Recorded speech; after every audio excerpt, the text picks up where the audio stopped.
So here's the thing. So you were smart enough to think that you're going to save yourself time by pouring the petrol into your lawnmower or your garden machinery while you're on the grass.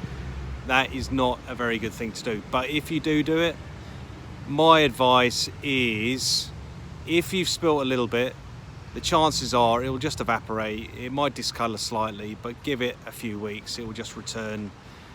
The other side of it is, if you've spilt a load of petrol on and you think you've basically contaminated the grass and the root zone underneath, the absolute easiest thing to do is just to cut out a very small square, not a circle, but a square of the turf. Dig out 5 to 10 centimetres of the turf, the root zone underneath, and then backfill it with a good root zone soil that's firm and compactable, and then just basically put a bit of grass seed on top of it and dress that off with just a little sort of 3, 4, 5 mil of root zone just on top of that. Now you should find within 21 days it germinates, grows back, and it's happy as Larry, and it should just kind of fill in.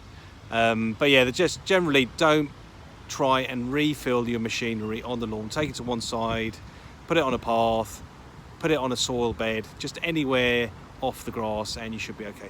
Anyway, thanks now, I'll see you, bye.